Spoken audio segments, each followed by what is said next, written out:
pas dia mau deketin, mau nyium gitu ya, sama fotonya, rekamannya dia mau nyium, fotonya pas dia megang nenen gitu, dapat itu Miss. Udah saya kirimkan ke agent. Terus kemarin dia tuh bikin masalah kan gini, kan harusnya kita kalau di Taiwan itu yang kita kerjakan kan pada umumnya lazimnya dan harusnya kan apa yang ada dalam rumah aja nih Miss. Ya, dia itu bawa sampah dari kerjaan dia di luar lebih dari sekali, sebelumnya sering kali, tapi ya udahlah, saya tuh diem nerima-nerima aja selama ini gitu. Karena udah jengkelnya di hati ini makin lama tahu dia ini makin ditolak, makin cari gara-gara kan. Terus saya ini nggak mau Miss disuruh buang sampah dari kerjaan dia itu. Dulunya berat-berat kayak kaca, poli itu sampai kena kaki berdarah, is oke lah dulunya, nggak jadi masalah. Ini yang jadinya dia itu jengkel itu kan saya udah nggak mau lagi disuruh gitu, biarpun sampahnya sedikit saya tetap tegasin itu sampah kamu dari luar, di luar rumah, sampah dari kerjaan kamu luar, harusnya kamu yang buang. Terus dia itu kemarin itu marah-marah, padahal kan saya nggak jawab juga, mikirnya masih positif aja lah, mungkin dia pulang kerja sore-sore belum makan, di luar mungkin panas, ada masalah dari luar atau seperti apa, SOP diterima gitu. Tapi ngomongnya lama-lama ngelunjak Miss, jadi saya tuh nggak terima yang dia melecehkan saya secara fisik dan mental saya, itu saya keluarkan, ribut saya tuh. Terus dia nelpon ke agen saya. Agen saya sudah saya kasih tahu sebelumnya dan mereka tahu kalau majikan saya memang begini. Sebelumnya mau ditegur, terus saya tuh ngasih tahu dulu, coba ditahan dulu lah, yang penting agent sudah tahu, sudah paham keadaan saya di sini. Saya itu bertahan karena memang kerja aja dulu, butuh kerjaan, karena di rumah memang ada tanggungan Miss. Kalau yang saya harus pindah itu kan berarti otomatis nunggu nih kerja, gaji nggak full dong. Dalam satu waktu itu saya nggak bisa bayar yang di rumah gitu loh maksudnya.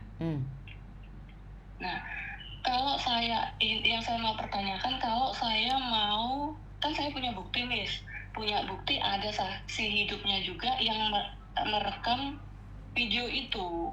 Kalau saya mau mengkasuskan masalah ini ke hukum, apa itu bisa dan bagaimana caranya?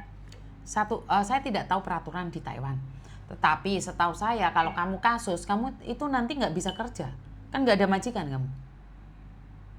Kan nggak boleh kerja. Kalau di sini itu Miss, nggak bisa pindah gitu kan, mau pindah ke tempat lain. Jadi saya maunya itu memang bos ini di blacklist, dia nggak boleh lagi panggil tenaga kerja asing ke rumah ini, karena saya orang ketujuh juga yang kebetulan kerja di sini. Sebelumnya 13 hari sama masalahnya.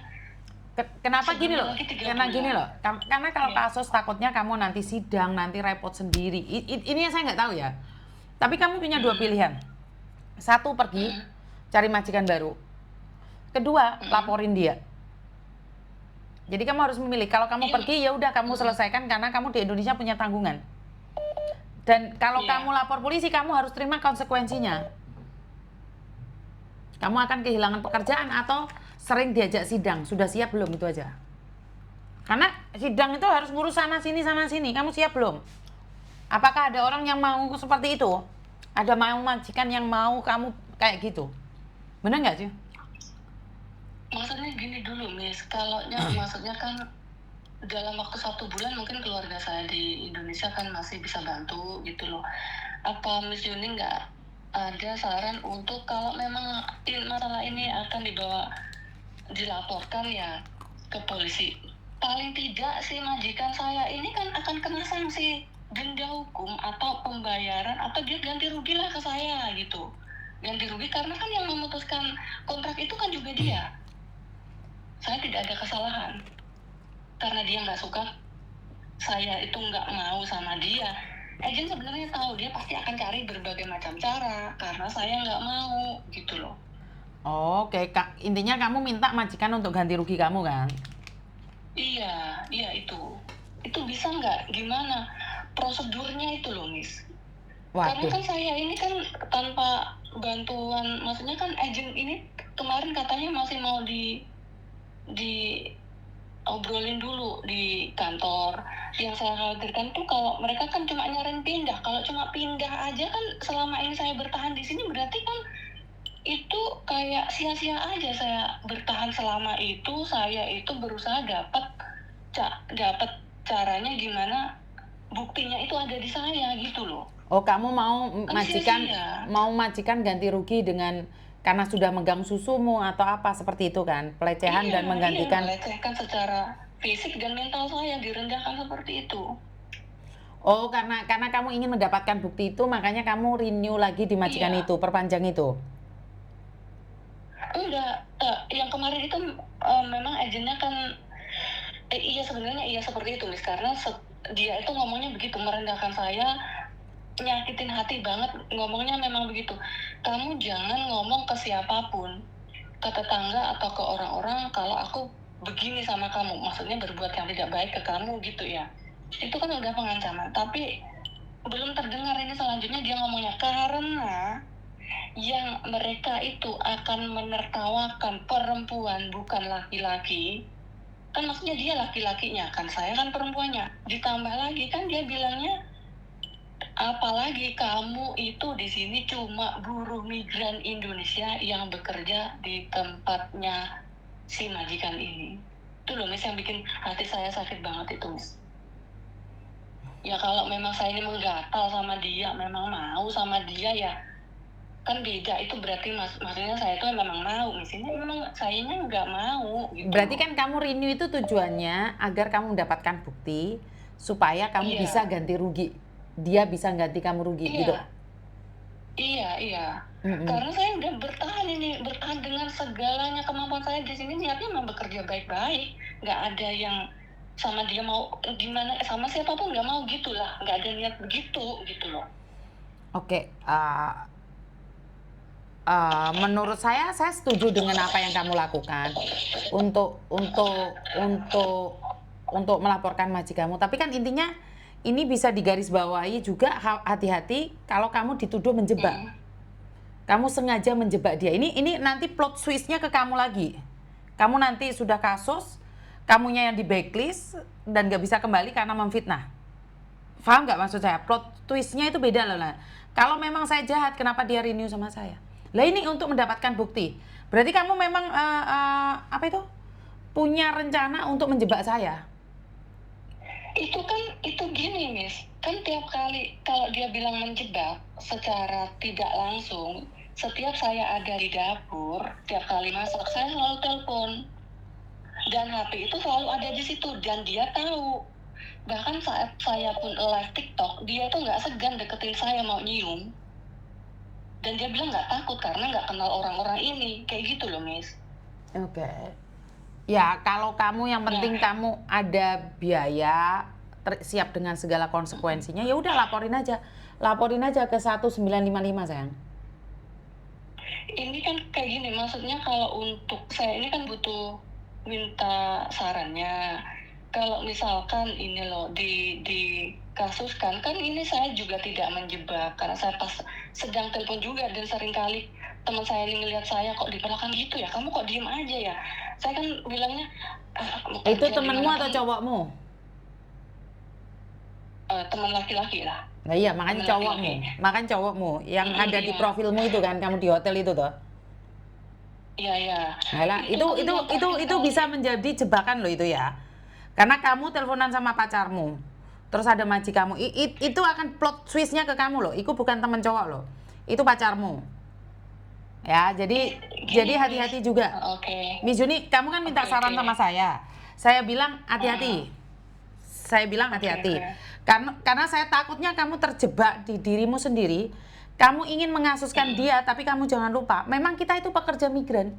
Kita dari luar, jangan-jangan malah kamu yang terjebak di dalam plot twist kamu. Itu akan kembali ke kamu loh sayang. Karena gini loh, kamu itu teleponan sama laki-laki, terus ada majikanmu, terus direkam sama teman laki-lakimu, sama pacarmu tadi mau notabene. Jangan bilang itu teman, bukan, kamu masuk hotel bareng sama cowok itu. Kamu itu ada hubungan. Nah, dalam konteks ini orang akan berpikir kamu mau meras majikan. Kalian berdua mau meras majikan. Ngerti? Hati-hati loh. Oke. Terus gini, Miss. Karena kan jauh sebelum itu, yang pas satu kontrak saya habis itu, majikan saya pas agen saya datang ke sini, kalaunya di Taiwan itu di luar pekerjaan dalam rumah ini itu kan majikan itu nggak boleh mencampuri urusan pribadi ya Miss ya. Itu agen udah negur karena pas mau minta naik gaji, majikan ini ya masih nego agen sama bos saya gitu. Bosnya ngomong, dia kan di luar juga punya cowok, dia pacarnya ngasih banyak kok, 1 bulan gajinya dia terus sama agen saya udah disekat gitu loh. Yang penting kan dia itu kerja dalam rumah kamu, itu urusan dia kerja di rumah kamu, di luarnya itu bukan urusan kamu gitu kan, udah diperjelas begitu sama agen saya. Terus dia diam, tahu lah di luar pekerjaan di dalam rumah kamu, siapapun dia, buruh migran itu tidak ada sangkut pautnya dengan pekerjaan kamu, nggak boleh ikut campur. Karena yang kena pasalnya kan si majikan ini kalau seperti itu, Miss. Saya tahu, tapi masalahnya kan kamu teleponan sama laki-laki di rumah dia. Dia juga berhak untuk membantah. Majikan juga punya perlindungan. Kalau di luar rumah itu adalah hak kamu. Tapi kamu posisinya kan teleponan sama cowok itu dalam rumah dia. Kan bisa bilang kalian tuh sedang menjebaknya, sayang. Karena kalau tidak menjebak, kenapa selama 3 tahun adem ayem aja, setelah itu mengumpulkan semua bukti. Ini jujur, saya nggak ikut campur nih, saya nggak tahu. Kan kamu telepon saya. Kita cuma berbagi saja. Tetapi jika kamu ingin mengkasuskan, itu nggak masalah. Silahkan, boleh. Tetapi ingat, konsekuensinya ini saya yang bukan hakim, bukan jaksa, saya bukan pengacara. Cuman ini plot twist-nya akan kembali ke kamu. Jadi kamu sengaja susumu itu didemek, didodono pas di depan kamera. Ngerti nggak maksud saya? Sebenarnya kalau ngerti maksud Miss Yuni saya ngerti. Tapi kan coba Miss Yuni lihat dari sudut pandang saya dulu ya. Selama itu kan saya itu biasanya memang telepon dan HP-nya selalu ada di situ, dan dia tidak merasa takut gitu loh, Miss. Dia sendiri mengakui dia tidak takut melakukan. Aku ki ngerti dok, aku ki ngerti, tapi rekaman secara diam-diam. Apa pancalen wong lanang kuwi mau sing melecehkanmu?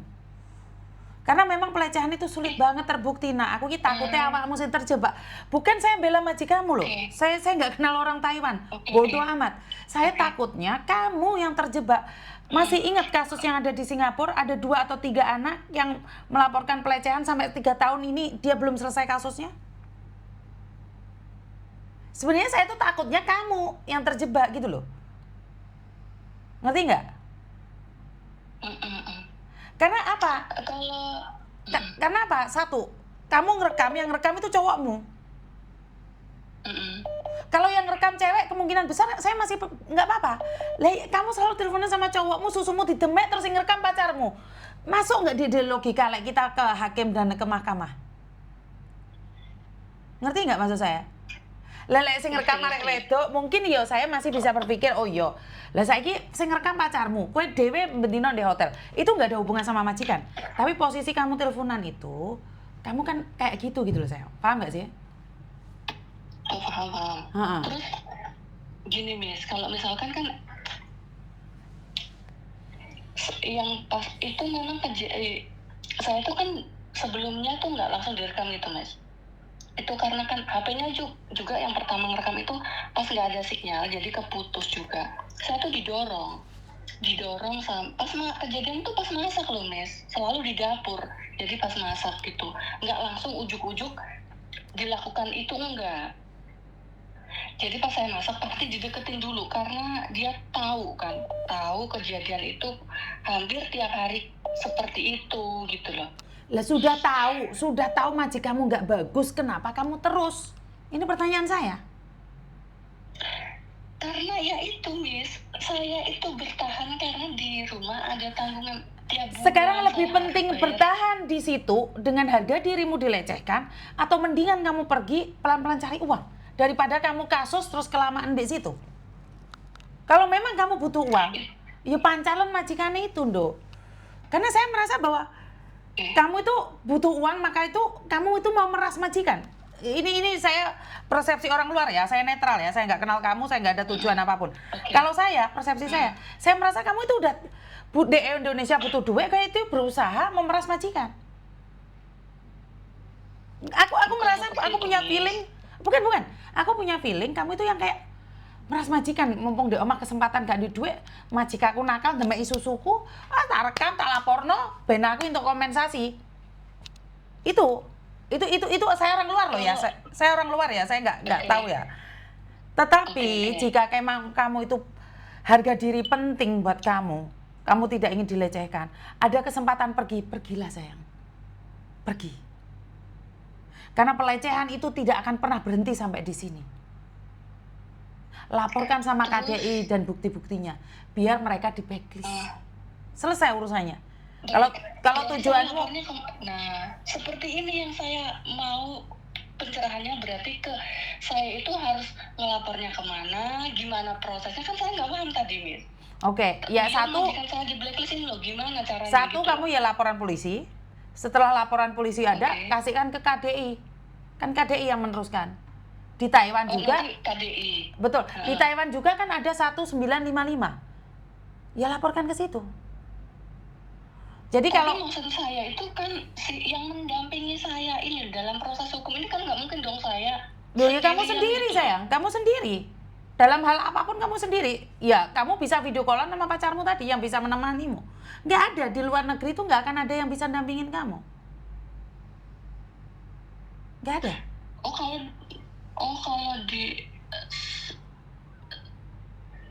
Kalau dibawa saksimu sekalian. Saksimu itu dibawa sekalian. Cuman hati-hati plot switch-nya kembali ke kamu, itu aja. Hati-hati plot switch-nya ke kamu. Jadi terus ya kamu sama cowokmu. Ini saya bersabar untuk mendapatkan bukti, ini berarti sia-sia dong. Termasuk kan nggak sia-sia kamu bertahan itu orang lain. Bukan, kamu bertahan itu kamu bilang bukan karena ambil bukti, tapi kamu di rumah butuh uang sayang. Tapi kan Miss, kalau misalkan kita kerja di rumah orang terus kita diperlakukan begitu, masa kita terima aja sih? Kita pergi nggak dapat hukuman gitu loh. Kita pergi sayang, karena hukuman untuk pelecehan seksual itu membutuhkan waktu yang lama. Kenapa mereka memilih pergi? Ya karena penyelesaiannya juga lama. Yang jadi korban itu kita warga asing. Dia nggak masalah, dia bisa sidang kapanpun. Kita warga asing saya. Kita warga asing. Kita di sana itu cuma numpang cari duit. Diakui atau tidak saat dia menghina orang, kita harus balance saja. Ya memang iya, kita butuh duit saja.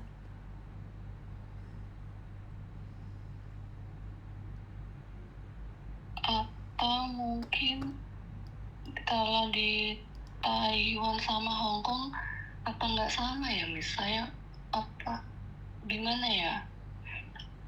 Enggak, maksud saya gini loh, Dok. Tadi kan saya bilang, kalau kamu memang mau melaporkan, laporkan ke 1955.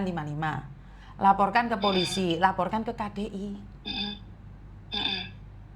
Itu aja menurut saya. Nah, masalah blacklist, tapi kalau memang tujuanmu melaporkan agar dia terhenti, itu aja. Tetapi kalau kamu ingin melaporkan plus dapat kompensasi, itu panjang ceritanya. Jadi aku tanya nih, kamu itu mau melaporkan saja atau melaporkan plus kompensasi? Kan kalau di sini misalkan dia mau damai, berarti otomatis dia kan harus bayar nih, Miss. Mungkin itu nanti akan berhenti, kan mungkin. Yang saya tidak tahu itu karena kan di agen masih dibahas, mereka belum nelpon, takutnya tuh saya tuh sebenarnya pengennya yang paling utama dia tuh di blacklist aja, nggak boleh. Kalau di blacklist aja ya lapor ke KDI. Kalau di blacklist saja. Tapi kalau kamu butuh kompensasi, ya tadi bawa saksinya, kamu harus selalu bareng sama saksi saat ke polisi, saat telepon 1955. Itu cowokmu itu harus ikut terus mendampingi. Jadi kalau pas ada panggilan sidang, cowokmu juga harus ikut. Yang paling membuat saya bahagia itu ketika dia tidak boleh lagi mengambil buruh migran. Karena kan maksudnya kejadian di saya ini dan sebelum-sebelumnya ini tidak akan terulang ke orang lain gitu loh maksudnya. Biar dia tuh kapok. Tidak semua buruh migran itu bisa diperlakukan kayak gini gitu loh. Mungkin berhenti aja di saya gitu, Miss. Nggak ada ganti rugi, atau yang penting kan udah selesai, dia nggak bisa lagi ngambil gitu loh. Ya udah, kalau kamu tidak keberatan, kirimkan datamu plus data cowokmu, data maji kamu, terus videomu diremes-remes tadi, tak laporan di KDI sebagai bukti. Itu kamu mau. Itu kalau kamu hanya ingin minta kayak biar pemerintah Indonesia itu tahu. Di blacklist atau tidaknya itu ketentuan KDI ya, bukan saya ya. Saya cuma membantu saja. Jadi saya akan membantu laporkan itu. Duh ya, aku ki wong Hongkong kok ora ngerti aku peraturan Taiwan. Aku harus laporan dulu ke Taiwan gitu loh. Kalau janji blacklist ya gak wani aku. Aku harus nanya dulu sama pemerintahan Indonesia yang ada di Taiwan. Juga ngerti aku. Berarti gini Miss ya, saya minta tolong kalau misalkan dia tidak bisa di blacklist, gimana itu? Ya kamu bertahan sampai kamu ditumpai baru ngamuk. Ya kan nggak iso tondo. Enggak. Kan nggak mungkin toh. Bukan Miss Yuni, kalau di sini itu setahu saya masalah ini itu bisa, misalkan kan saya dapat dalam waktu kurang lebih 3 tahun itu masih bisa diproses gitu loh Miss. Setelah kejadian kurang lebih 3 tahun. Terus saya itu pinginnya tuh gini loh Miss, pelaku kejahatan seksual ini kan yang diserang bukan cuma fisik aja, badan nih pegang-pegang nih, kan yang merendahkan banget gitu loh Miss. Merendahkan pakai banget. Kita memang butuh uang kerja di rumah orang, di tempat majikan saya ini, tapi kan tidak sekonyong-konyongnya dia semau hatinya. Seorang gitu perempuan loh. Jika sudah dilecehkan dan tidak bisa menerima dari hati nurani, pergi. Bukan berhenti karena uang. Seorang perempuan dimanapun, kalau pertama kali selama 3 tahun ini pertama kali di Demek Susu nih, langsung ngalih Mbak. Karena dia tidak akan bertahan apalagi renew. Karena kepentingan dia adalah menjaga mentalnya dan harga dirinya. Tetapi saat kamu bertahan karena tujuan kamu adalah uang, karena keluargamu butuh uang, dia beda lagi sayang. Berarti perjuangan saya ini bertahan, bekerja selama ini untuk keluarga saya, untuk mendapatkan, di pikiran saya akan mendapatkan, kalau saya dapat bukti, saya akan dapat keadilan, itu tidak benar. Tidak bisa diusahakan. Ya bisa. Tapi kalau pada keputusannya kamu tidak mendapatkan apa-apa, itu konsekuensimu. Itu kan hukumnya Hongkong. Hukumnya Taiwan, bukan Indonesia. Itu kan Hongkong. Taiwan. Ya kamu berjuang, kamu boleh berjuang. Tadi kan saya bilang, kalau niatmu ingin mendapatkan kompensasi, berjuang. Karena kompensasi itu tidak akan diberikan secara sia-sia. Ya berjuang. Kalau saya akan berjuang. Saya habisin semuanya. Biar majikan kalau nggak bayar kompensasi di penjara. Kalau saya harus berjuang. Tetapi konsekuensinya, resikonya, kamu kehilangan pekerjaan atau kamu bisa di blacklist atau dideportasi. Jika kamu kalah. Dan kamu akan meninggalkan pacarmu. Sudah siap kan? Itu tidak. Karena hubungan kami itu bukan pacaran yang kayak pacaran gitu ya. Oke lah, di sini memang dunianya begitu, tapi bukan untuk yang main-main atau gimana gitu, enggak lah. Kita udah tua, sama-sama komitmen orang tua, keluarga semuanya tahu gitu. Sudah nikah? Belum. Walah, wong sing nikah ditinggal kok. Yang nikah ditinggal komitmen ada anak hilang kok. Bisa garansi apa kamu itu dengan hidup? Kok iso gitu loh? Loh, ini itu masalahnya tuh bukan karena saya punya pacar saya begitu, enggak, itu kan bukan. Sebentar. Kamu gagal paham berarti. Intinya kamu akan kehilangan semuanya saat kamu kalah. Saya nggak ngomong pacarmu, tapi kamu termasuk akan kehilangan pacarmu. Kalau dideportasi emang kamu nggak kehilangan pacarmu? Hah? Itu kan nggak masalah kalau pemasuknya bukan yang dipermasalahkan ini, bukan kehilangan, dia dekat rumahnya tuh lumayan dekat, nggak jauh. Kalau dekat kok nggak dinikahin resmi kamu itu? Kapan resmi nama Miss Yuni Tanjung Jenang? bukti dulu lah, Miss. Kita kawin terus cuma cinta aja nggak ada. Alah, zaman saiki sing penting cinta ngopor wet-wet. Enggak. Lah kalau nggak cinta kenapa harus tidur bareng? Ah, lucu iki. Tapi kan Tapi tidur bareng masalahnya tuh bukan wes kembali lagi ke laptop, bahas majikanmu aja, wes nggak usah bahas pacarmu, bahas majikanmu. Iya.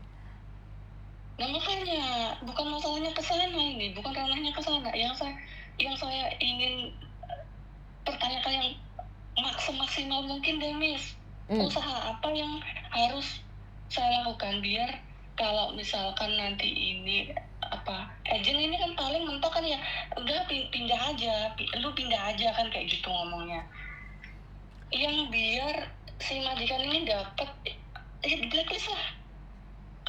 Kalau paling mentok ini terus saya juga bisa kerja aman tapi dia di blacklist gitu aja. Emang kan ada juga buktinya gitu loh. Tadi udah yang ketiga kalinya loh saya ngomong.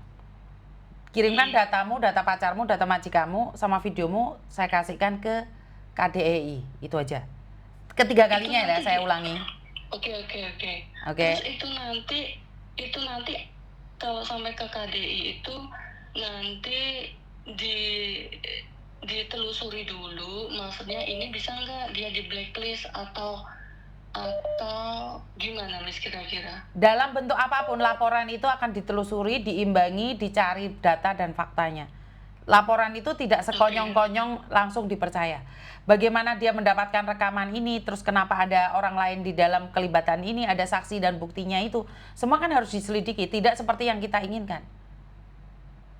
Yuk langsung percaya aja karena kamu warga negara Indonesia, laporanmu pasti benar, ya enggak juga. Kan harus diselidiki juga. Oke. Jadi tetap banyak pertimbangan. Oh ya iya no sayang, nggak langsung no. Mentang-mentang kamu, wong jangankan itu yang kamu bukan cuman ya, ditemek susu itu udah berat. Ya sudah ditompaki aja, kemarin sidang itu kalah. Karena apa? Majikannya ngasih dia uang 50 rupiah aja. Dipikirnya jual beli. Itu sidangnya 3 tahun 4 tahun. Jadi walaupun kamu sudah ditompaki, kalau ada transaksi itu juga nggak bisa dihukum itu. Dia mengira dapat kompensasi, ternyata nggak dapat. Makanya kan tadi saya bilang itu prosesnya panjang kali lebar. Tidak sesimpel yang kamu bilang saya sudah mengumpulkan bukti 3 tahun nih. Ini orang pasti nih dapat kompensasi nih saya. Saya percuma dong, sia-sia dong. Jadi memang seperti itu sayang. Atau gini, Miss, ya, saya tanya paling enak itu kamu bayar pengacara, Dok. Siapkan uang, ya mungkin 50.000 NT itu siapkan pengacara, itu paling bagus. Kalau ke saya kayaknya jangan deh. Mungkin saya cuma bisa bilang mundur pelan-pelan. Tetapi kalau pengacara itu bagus sih. Cuman kamu di awal mungkin sediakan 50.000